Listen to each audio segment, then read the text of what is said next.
Gentlemen, welcome back to the channel. Keith here from Command the Hoops. If this is your first time coming across the channel, please do like and subscribe below.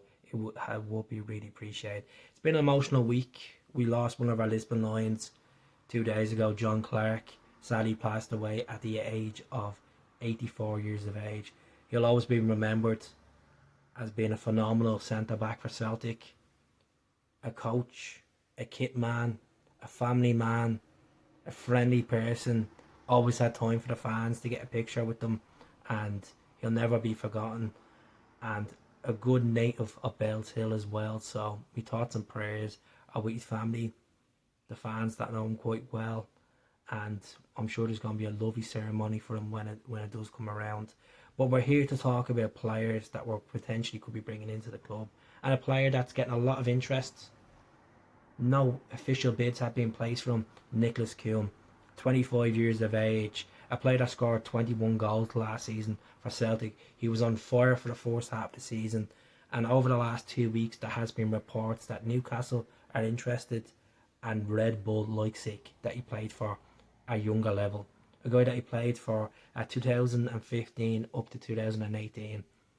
Reports coming from Germany that they haven't put an official bid in yet. There's been a lot of talk of 15 million being dashed at the table. Look, he has 4 years left in his contract. I can't see Celtic sending him for 15 million. It would have to be the excess of 20 million for the German winger to go. And if he does want to go to Germany and go back to his homeland and play for the club that he knows coming through the youth academy, let him go.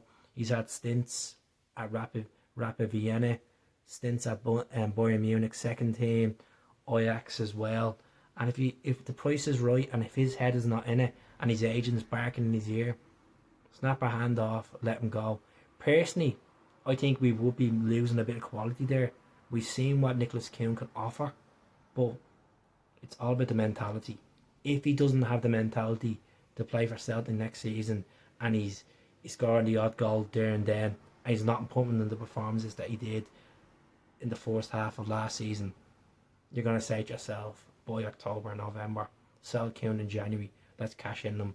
If we cash in them this summer for a decent fee, it should be fine, because we are going to replace him with a 23-year-old Benjamin Nygren. Benjamin Nygren, we've talked about him so many times on the channel over the last 2 weeks. He's a Swedish international, been capped for Sweden 4 times. He plays in the Danish league for Nordsjælland, and the reports is that they're trying to get a replacement for him before the deal is actually completed. On Saturday night, Fabrizio Romero tweeted that Celtic have agreed of a deal just under 1.7 million for him. So it was originally 1.3, but the add-ons will bring it up to 1.7 million. So once we see this guy brought in, I think Celtic will listen to offers for Kuhn, but there's been no official approach from Red Bull for Kuhn just yet. So let's just put it out there. We're talking about replacing, getting players in the midfield department. A lot of Celtic fans would like to see Lennon Miller being brought in this summer. His dad has come out and said to the media that his preferred destination for his son would be in Europe somewhere. There's been talks of Sunderland being interested in him, Rangers being interested in him, Celtic have been interested in him. Celtic haven't put an official bid in for Lennon Miller. Look at 8 goals last season, 4 assists in there as well. You know, he did get an injury on his ankle, but he was nominated for Young Player of the Year as well, with the likes of Arnie Ingles in there as well. And is a player that I would like to see us add to our midfield. Look at, we need to keep up the Scottish road for European football as well. So if we can get Lennon Miller in the door for the recent fee, that would be a decent fee. It would be good enough. I would say we'd be pushing about 8 million to get Lennon Miller in. In January, probably could have got him for 5 million, but they were trying to push out and push out. So if we get Lennon Miller in this window, which is highly unlikely, it would be brilliant. But I think there's a 25% chance of us getting the Motherwell midfielder.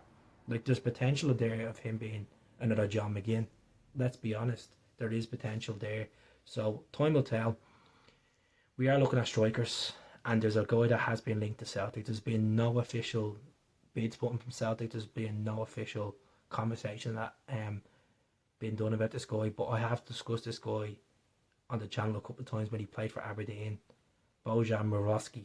Bojan Miovski is 26 years of age, North Macedonian striker. He plays for Genoa in La Liga.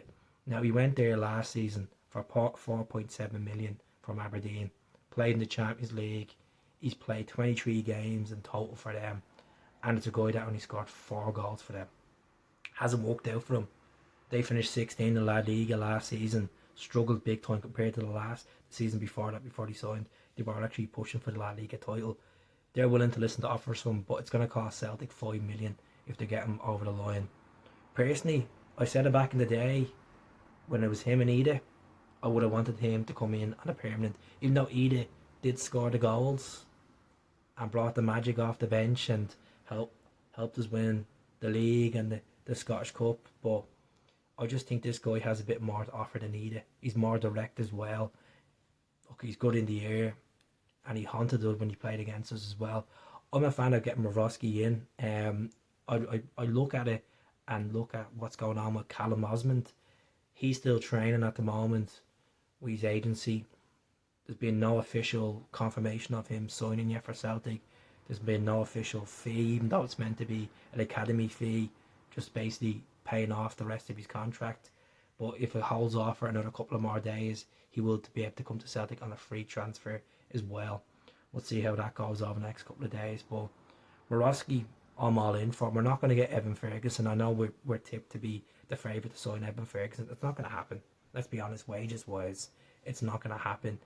We have been linked with players in the J League. We're going to striker from Carragasi from Fontale, the team that Rio Tate played for, a guy that scored 19 goals since he signed for Fontale, over 48 appearances there. So we will keep an eye on him over the next couple of days and see will that develop.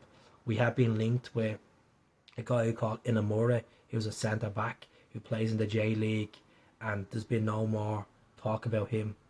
We've been linked with Michel Ange Balaguisha, but the problem is with Balaguisha is Royal Antwerp are holding off for a fee of 6 million quid from him.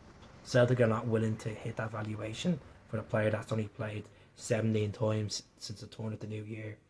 He has scored 4 goals and provided 3 assists, but it's a hard one to call with Balaguisha, to be honest with you. So that's really it for me. There's no other talk of potential departures. We got Ross Doohan in the door on a free transfer, which he joins from after playing for Aberdeen. He's back at the club, a club that he was buzzing to come back at. He said it was a phone call from Stevie Woods to say, would he come back? And he's not just coming in to replace Scott Bain in the ranks. He wants to fight for his place. He wants that number 1 shirt.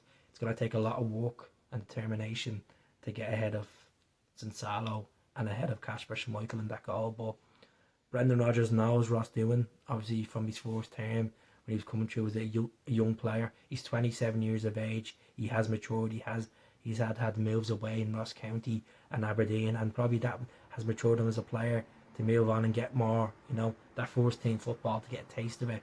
He played 15 games for Aberdeen last season as well, so I know some Celtic fans don't rate him, but it's not up to us, it's up to the manager. It's up to Stevie Woods. Stevie Woods has worked with some phenomenal keepers over the last 15, 20 years. The likes of Arthur Boric, the likes of Fraser Foster, the likes of, Craig Gordon, the likes of Joe Hart, people like that. Scott Bain. So Kasper Schmeichel in there as well. So he's a lot to learn, with an international keeper stature of Kasper Schmeichel in there and a Finnish international as well. We have 3 international keepers in our squad, which is class, absolute class. So Ross Doohan's back in the door, Tierney's back in the door. We have young player Isaac English, and speaking of academy players, we have appointed a new basically academy manager to come in, which is Sean Maloney. Sean Maloney knows the club quite well, coming through the youth academy, having a stint at Celtic under Martin O'Neill, leaving for Aston Villa, then coming back for a brief time. He knows the club inside out, Sean Maloney, and I think having that platform there with Paul Tisdale, with Stephen McManus, and then that direct connection with Brendan Rodgers as well, it means that we will get players that hopefully will break through and get the chance as well with Maloney in the door. Maloney has managerial experience as well. I know it didn't work out for him well at Wigan. It didn't work out well for him at the likes of Hibs as well. But having that experience around, being in around the dugout, having them conversations with chief executives, and looking at other academies, I think it's a big plus for us. He's basically replacing Darren O'Dea, but in a hierarchy, you could say. So that's really it for me today. Do